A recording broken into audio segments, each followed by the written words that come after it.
NASA का mission है अनजान जगहों को एक्सप्लोर करना। हम जितना जानते हैं उससे हजारों गुना ज्यादा चीजों को हम नहीं जानते, और ये सच्चाई भी है।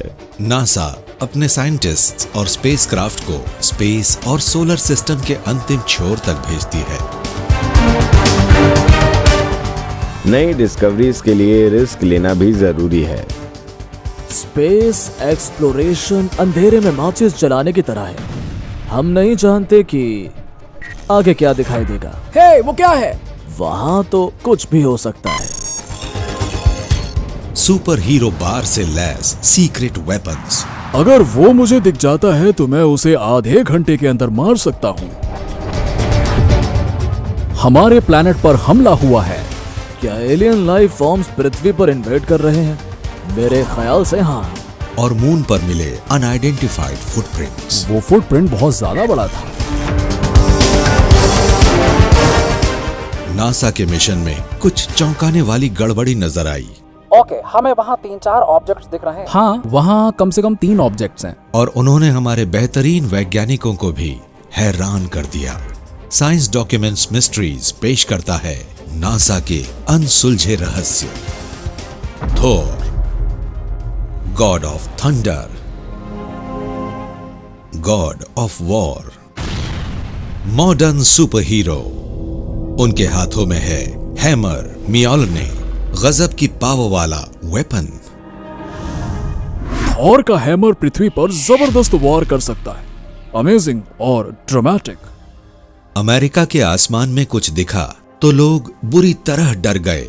शायद वो थोर की पावर थी जो आसमान से पृथ्वी पर वार कर रही थी। लेकिन ये थोर कोई देवता नहीं है। 18 नवंबर सन 2009 को यूटा और नेवाडा आसमानों में लोगों ने कुछ देखा जो एटमॉस्फेयर से आया एक स्ट्रीक लग रहा था। अचानक ही सूरज से भी ज्यादा तेज लाइट नजर आई। सिर के ऊपर से गुजरती वो जलती हुई ऑरेंज लाइट लगातार बड़ी से बड़ी होती जा रही थी। उसकी स्पीड गोली से कहीं ज्यादा तेज थी। आखिरकार वो डेजर्ट में कहीं गिरी, लेकिन आसमान में तेज लाइट फैल गई। हमारा सामना एक्सट्रीमली पावरफुल फोर्सेस से था। ऑफिशियल्स ने बताया कि वो बाइंडिंग फ्लैश एक एक्सप्लोडिंग मेटेओर का था, लेकिन नवाडा के लोगों ने पहले भी ऐसे फ्लैशेस देखे थे और उन फ्लैशेस का मेटेओराइट से कोई लेना देना नहीं था।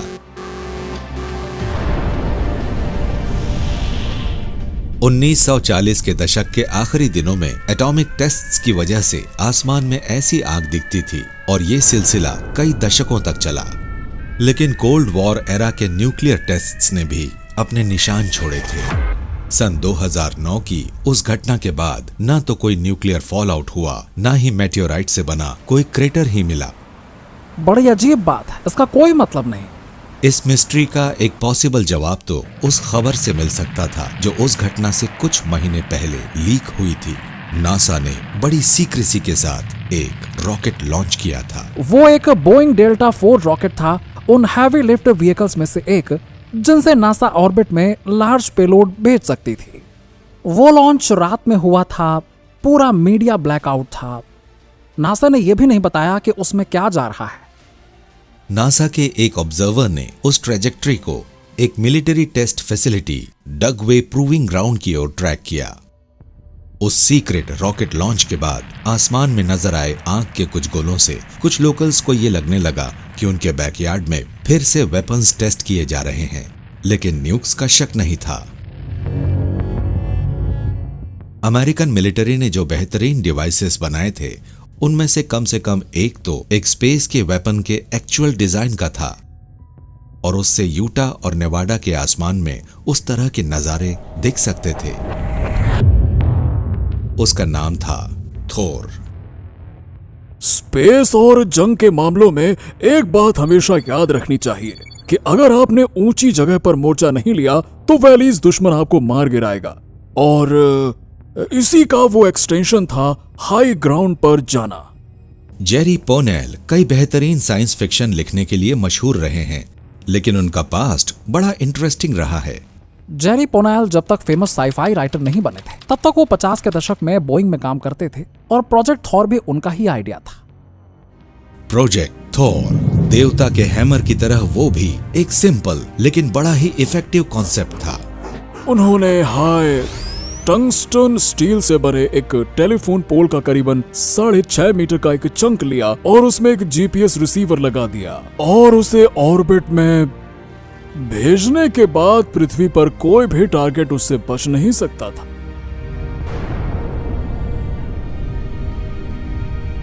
यह बड़ा ही सिंपल आइडिया है। अगर हम स्पेस में कोई बड़ी चीज ले जाते हैं और उसे पृथ्वी पर गिराते हैं तो नीचे आने पर उससे बहुत ज्यादा काइनेटिक एनर्जी बनेगी। उससे बचने के ज्यादा डिफेंस नहीं है।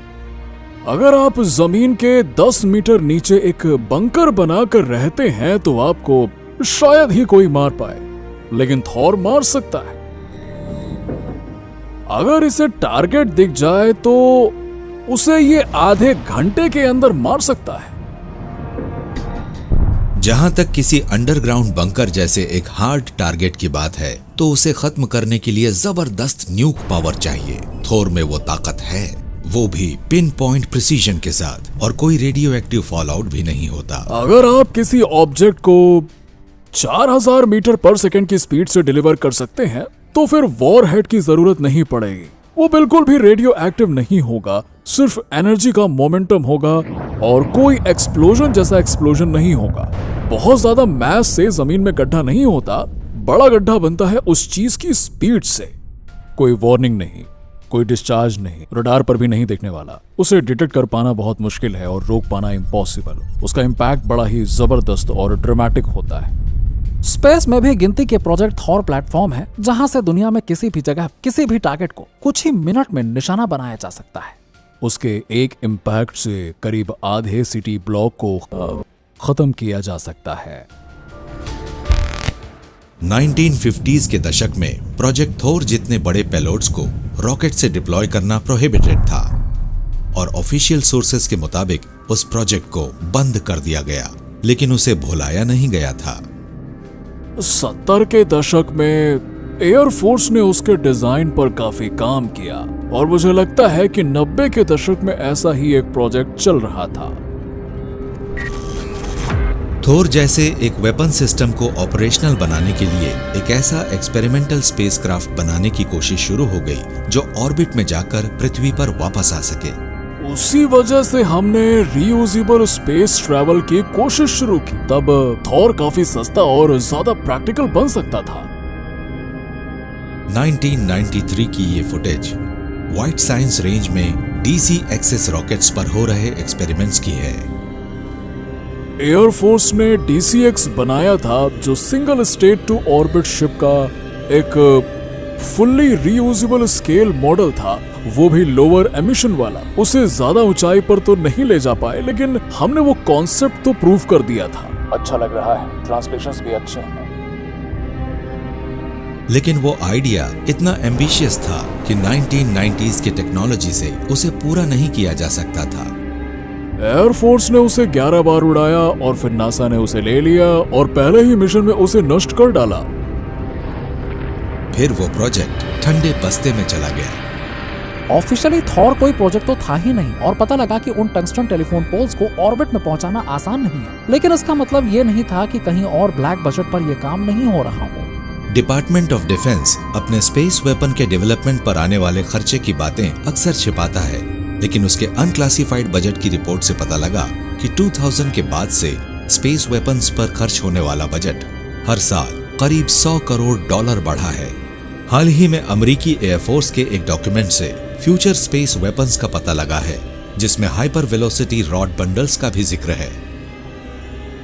कह सकते हैं कि ड्रोन इस फील्ड का किंडरगार्टन है और ये उसका ग्रेजुएट स्कूल है। उसे वहां तक पहुंचाना ही बहुत महंगा है, लेकिन अगर वो एक बार वहां पहुंच गया तो उसे एक्टिव करना ज्यादा मुश्किल नहीं और वो बड़ा एक्यूरेट भी है। ऑफिशियली स्पेस में अमेरिका का कोई थोर प्लेटफॉर्म नहीं है। हम नहीं जान सकते कि अभी स्पेस में हमारा कोई प्रोजेक्ट थॉर प्लेटफॉर्म है या नहीं, लेकिन अगर हुआ तो उस पे अमेरिका का झंडा जरूर होगा।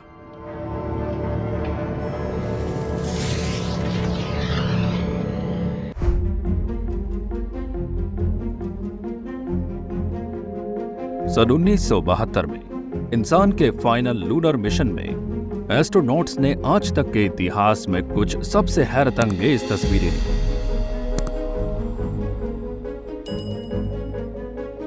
लेकिन नासा को यह नहीं मालूम था कि उन इमेजेस से आज तक की सबसे बड़ी कंस्पिरेसी थ्योरी का भी जन्म होगा। अपोलो फैक्ट्री के मामले में सबसे बड़ा आर्गुमेंट यही है कि वो फोटोग्राफ्स विश्वसनीय नहीं हैं।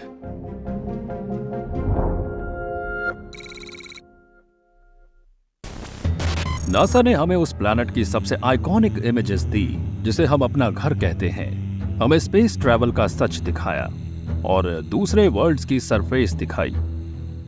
उस स्पेस एजेंसी की उन तस्वीरों की मदद से ही हम अपने यूनिवर्स के बारे में जानते हैं। लेकिन कुछ लोग मानते हैं कि वो तस्वीरें एक सिनिस्टर कंस्पिरेसी का हिस्सा है। 12 दिसंबर सन 1972 एक खतरनाक लूनर वैली में अपोलो 17 के astronaut Harrison Jack Schmitt NASA के इतिहास के एक सबसे डिमांडिंग मिशन पर दिन रात काम कर रहे थे। स्पेस में टाइम बड़ा ही अहम बन जाता है। वहाँ टाइम बढ़ता जाता है और हमें अपना वो काम पूरा करना होता है जिसके लिए हमें भेजा गया है, पर हम ये नहीं जानते कि अगली चट्टान के उस पार क्या हो सकता है। ये कोई नहीं जानता था कि वो नासा का फाइनल मैन्ड मून मिशन है।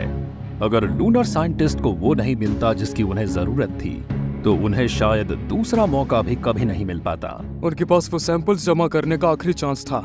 इसके लिए उन्हें लूनर मॉड्यूल से काफी दूर जाना था। वो मून की सतह पर सबसे ज्यादा टाइम बिताने वाले थे। वो एक अल्टीमेट मिशन था। उस इंटेंस वर्क शेड्यूल में भी श्मिट ने वो फोटोग्राफ्स लेने पर जितना टाइम लगाया, उस बात ने कई ऑब्जर्वर्स को चौंका दिया। लेकिन उन्होंने जो पिक्चर्स ली वो कमाल की है। वो फोटोज आइकॉनिक है। इनफैक्ट हम जिस ब्लू मार्बल को देख रहे हैं वो दुनिया के इतिहास की सबसे जानी पहचानी फोटोज है। अपोलो कलेक्शन के वो सारे फोटोग्राफ्स कमाल के हैं क्योंकि उन्हें बहुत अच्छी तरह से लिया गया है और वो बहुत सुंदर भी हैं। वो फोटोज लिए गए थे पब्लिक इमेजिनेशन को कैप्चर करने के लिए, ताकि वो मून में लोगों का इंटरेस्ट फिर से बढ़ाए। और ऐसा हुआ भी, लेकिन वैसे नहीं जैसे नासा चाहती थी। आज भी बहुत से लोग ऐसे हैं जो मानते हैं कि नासा कभी मून पर गया ही नहीं था, बल्कि वो सब कुछ एक बढ़ा चढ़ा कर किया गया मजाक था। और श्मिट की वो फोटोज भी उस कॉन्स्पिरेसी थ्योरी का एक बड़ा हिस्सा है। अपोलो फैक्ट्री के मामले में सबसे बड़ा आर्गुमेंट यही है कि वो फोटोग्राफ्स सही नहीं हैं। हैरानी की बात यह है कि मून पर लिए गए फोटोग्राफ्स में एक भी तारा नहीं दिख रहा। Former shuttle flight controller James Oberg ने बताया कि उन फोटोज में तारे इसलिए नहीं दिख रहे हैं कि एस्ट्रोनॉट ने मून की यूनिक लाइट कंडीशंस को कॉम्पनसेट करने के लिए कैमरा सेटिंग्स को एडजस्ट किया। लूनर सरफेस पर ब्राइट सनलाइट में हमारे कैमरे की लाइट सेंसिटिविटी इतनी कम हो जाती है कि वो स्टारलाइट को रजिस्टर नहीं कर पाती। हमें ये नहीं भूलना चाहिए कि उस सरफेस पर कैमरा एडजस्टमेंट जरूरी है और हमने तो वहां सिर्फ कैमरे का अपर्चर ही बदला था। लेकिन कुछ लोगों ने अपोलो 17 इमेजेस के कुछ दूसरे एस्पेक्ट्स पर भी सवाल उठाए हैं। उनका कहना है कि उन फोटोज को देखकर ऐसा लगता है कि उनमें कई तरफ से लाइट आ रही है, जबकि लूनर सरफेस पर लाइट का बस एक ही सोर्स होता है, सूरज। सभी कंस्पिरेसी थ्योरिस्ट जो ये मानते हैं कि लूनर लैंडिंग्स बहुत बड़ी जालसाजी थी, वो इसकी ओर इशारा जरूर करते हैं, शैडो कॉन्स्पिरेसी। आप भी देख सकते हैं कि एस्ट्रोनॉट का शैडो लेफ्ट साइड में जा रहा है, जबकि इस तरफ से उसे सीधा होना चाहिए था। इसके बारे में कॉन्स्पिरेसी थ्योरिस्ट का मानना है कि ऐसा किसी साउंड स्टेज पर होता है जहां एक ही जगह पर मल्टीपल लाइट्स डाली जाती है। हो सकता है कि कंस्पिरेसी थ्योरिस्ट लाइटिंग के बारे में सही हो, लेकिन उनकी कंस्पिरेसी वाली बात सही नहीं है। हमें नहीं भूलना चाहिए कि मून की रिफ्लेक्टिव प्रॉपर्टीज बड़ी अनयूजुअल है और शायद उन्हीं की वजह से ये मल्टी डायरेक्शन शैडोज बन रहे हों। बिल्कुल, और उसे हम हाई बैक स्कैटर प्रॉपर्टी भी कहते हैं। इसका मतलब ये है कि मून की बड़ी ही ब्राइट व्हाइट सरफेसेस मिरर की तरह काम करती है और ओरिजिनल सोर्स से आने वाली लाइट को कई एंगल्स पर रिफ्लेक्ट कर देती है, और इस वजह से उस सरफेस से बड़ा ही ब्राइट रिटर्न मिलता है, क्योंकि वो लाइट को कई डायरेक्ट सोर्सेस से डायरेक्टली रिफ्लेक्ट करती है। क्या ये नहीं हो सकता कि मून के रिफ्लेक्टिव पावर से वो मल्टी डायरेक्शनल शैडोज बन रहे हों? लेकिन इससे एक बड़ी अहम डिटेल क्लियर नहीं होती।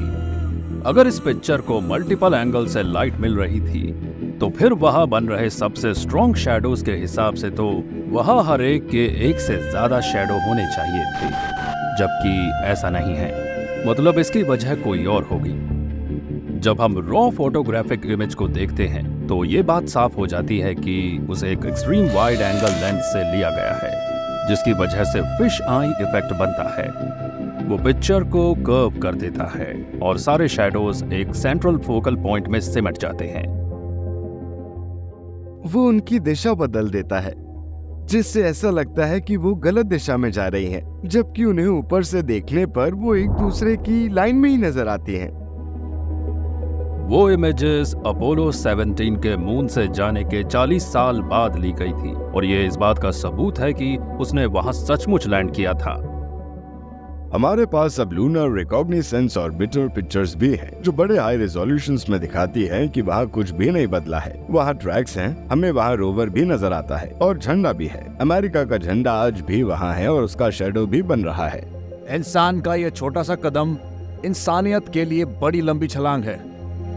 नासा अक्सर एलियन एनवायरनमेंट में ऑपरेट करती है, जहां शायद नॉर्मल रूल्स नहीं लागू होते, लेकिन जब तक हमें नासा के किसी भी काम में इनकंसिस्टेंसीज दिखती रहेंगी, तब तक कंस्पिरेसी थ्योरी भी आती रहेंगी।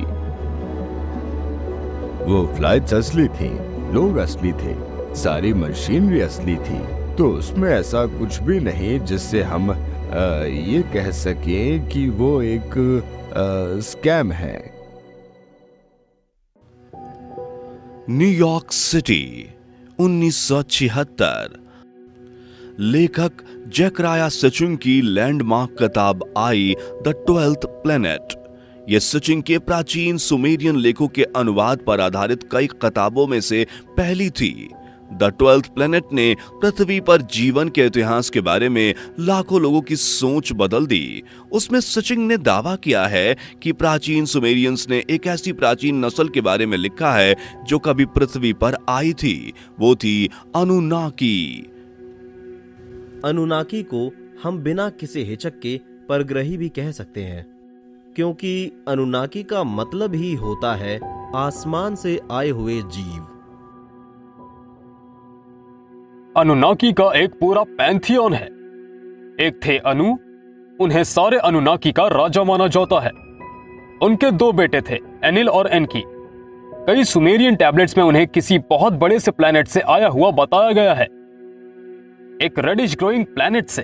अनुनाकी से जुड़ा सबसे बड़ा सवाल यही है कि वो कहां से आए थे।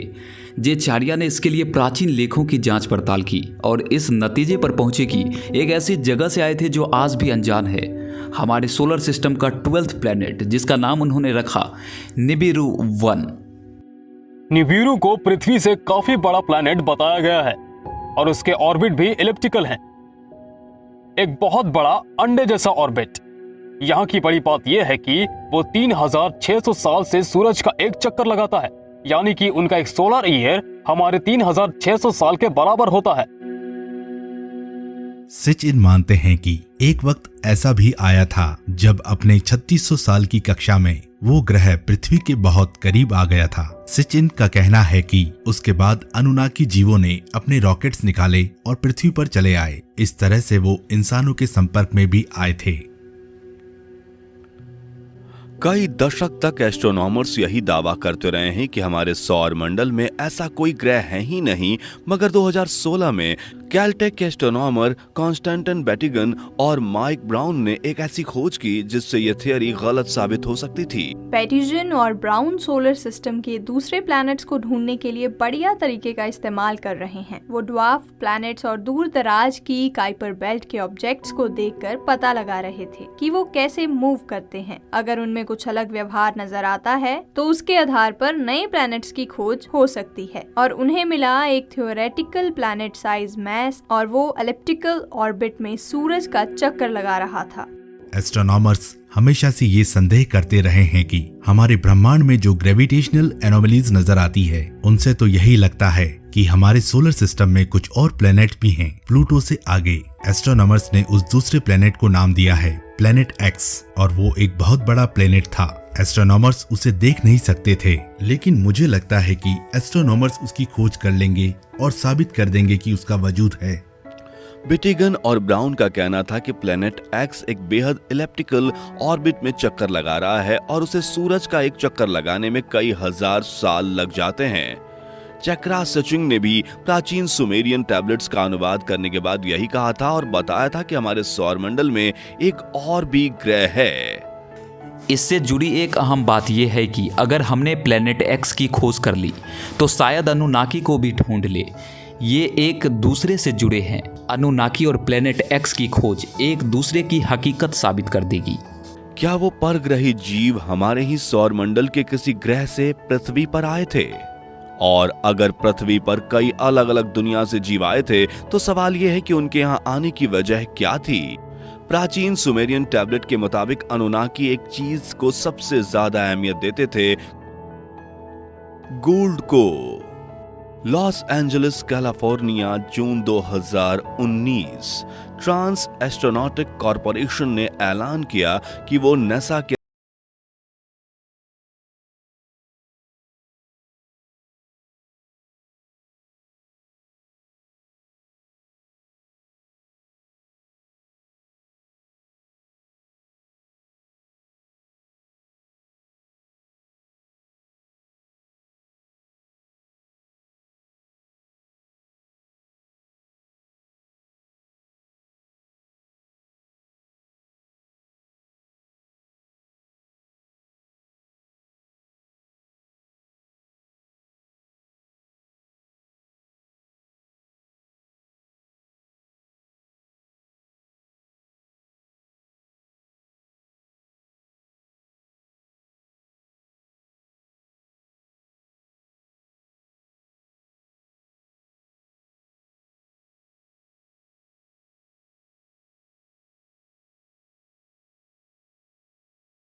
कमी नहीं है।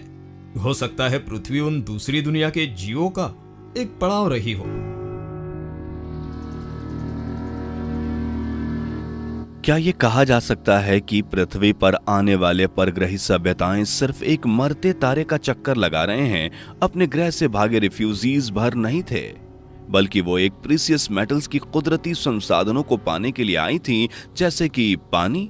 अगर हाँ, तो क्या इसका मतलब ये हुआ कि पृथ्वी पर आने वाले वो मेहमान काफी हद तक हम जैसे ही दिखते थे? La Silla observatory, Chile. एस्ट्रोनॉमर्स ने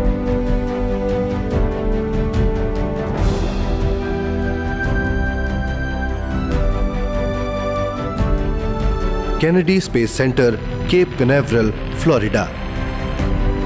3, 2, 1, इंजन स्टार्ट। 26 नवंबर 2011 को नासा के जेट प्रपल्शन लेबोरेटरी ने अपना 19वां बिना एस्ट्रोनॉट वाला रॉकेट मंगल ग्रह पर भेजा। हम ये अच्छी तरह जानते हैं कि मार्स में अब बहुत ठंडी है और उसका एटमॉस्फेयर बहुत थिन है, लेकिन पहले उसका एटमॉस्फेयर बहुत थिक था और वहां नीला आसमान, बादल, बारिश, पानी, वो सब कुछ था जो जीवन के पनपने के लिए जरूरी होता है। तो ये मुमकिन है कि बहुत समय पहले मंगल ग्रह पर भी जीवन था। लेकिन सवाल ये उठता है कि जब मंगल ग्रह ठंडा पड़ गया तो वो सब कहां गए? तो क्या वो सतह के नीचे रहने के लिए चले गए? हमें तो यही लगता है। अगर वर्नर वॉन ब्रॉन का अंतरिक्ष में जाकर चांद पर इंसान को उतारने का विश्वास, जो सुनने में नामुमकिन लगता है, पूरा हो सकता है, तो ये भी हो सकता है कि उनका मंगल ग्रह पर इंसान को पहुंचाने और बसाने का विश्वास भी पूरा हो जाए। शायद नासा अब भी गुप्त तरीके से उन योजनाओं पर काम कर रहा हो। अगर हम डायनेमिक्स के क्षेत्र में और फिजिक्स के क्षेत्र में 1950 और 60 की दशक में हुए रिसर्च पर गौर करें तो ये बिल्कुल साफ है कि हम स्पेस में ले जाने वाले प्रोपल्शन सिस्टम में लगातार नए नए आविष्कार कर रहे थे। ऐसे आविष्कार जिनकी मदद से हम फ्लाइंग सॉसर बना सकते हैं, जो बहुत आसानी से और बहुत कम समय के अंदर पृथ्वी से चांद पर और पृथ्वी से मंगल की दूरी तय कर सकते हैं। मेरे हिसाब से नासा ने ऐसे फ्लाइंग सॉसर्स बना लिए हैं और शायद ये सीक्रेट नासा में काम करने वाले कई लोगों को भी नहीं पता। ऐसी बातें चल रही हैं कि नासा और दूसरी स्पेस एजेंसी जल्द ही स्पेस में जाकर सोलर सिस्टम को एक्सप्लोर करने वाले हैं और वहां वो मौजूद अलग अलग चीजों से रॉकेट के लिए प्रोपेलेंट, लाइफ सपोर्ट के लिए ऑक्सीजन वगैरह क्रिएट करने की कोशिश करेंगे। बहुत से रिसर्चर्स का मानना है कि नासा दुनिया के सामने जिन मिशंस पर जाते हैं वो दुनिया के लिए सिर्फ एक दिखावा है। अपने असली सीक्रेट मिशन को ढकते हैं और उनके सीक्रेट मिशन में स्पेस में जाने के लिए रॉकेट नहीं बल्कि अलग तरह के एलियन टाइप टेक्नोलॉजी यूज की जाती है। इस सब्जेक्ट पर रिसर्च करने वाले रिसर्चर्स का यह भी मानना है कि वो स्पेस में एंटी ग्रेविटी एयरक्राफ्ट्स में जाते हैं और चांद पर उन क्षेत्र में जाते हैं जो सीक्रेट हैं, जिनके बारे में आम लोगों को बिल्कुल नहीं पता, और उन सीक्रेट एयरक्राफ्ट्स को सीक्रेट एस्ट्रोनॉट चलाते होंगे जिन्हें सिर्फ स्पेस प्रोग्राम वाले और अमेरिकन गवर्नमेंट जानते होंगे। और हो सकता है चांद के उन सीक्रेट बेसिस से ही वो अपने एडवांस स्पेस क्राफ्ट में मार्स पर भी जाते होंगे।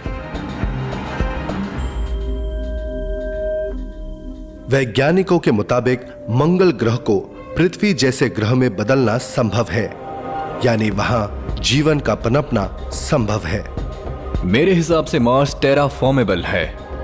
टेराफॉर्मिंग का मतलब है एक ऐसी जगह पर जीवित चीज को ले जाना जहां जीवन का नामो निशान नहीं है और वहां जीवन की शुरुआत करना।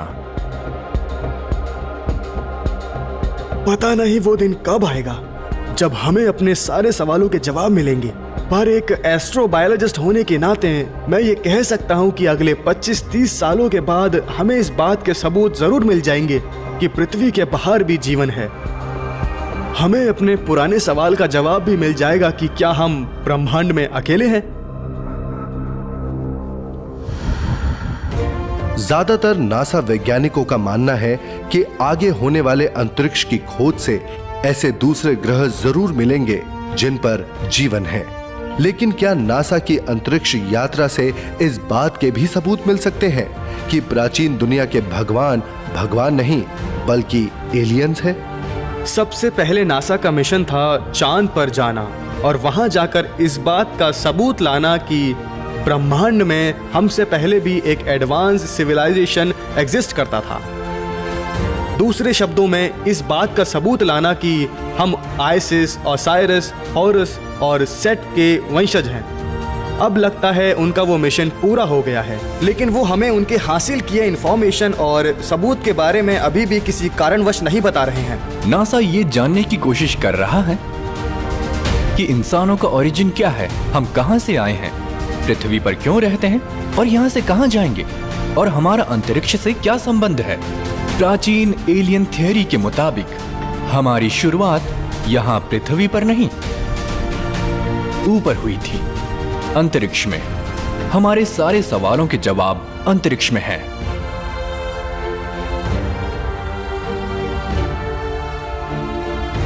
अगर प्राचीन ज्ञान की मदद से ही हम चांद पर पहुंच पाए थे, तो क्या वो प्राचीन ज्ञान हमें पृथ्वी के भविष्य के बारे में भी कुछ बता सकता है?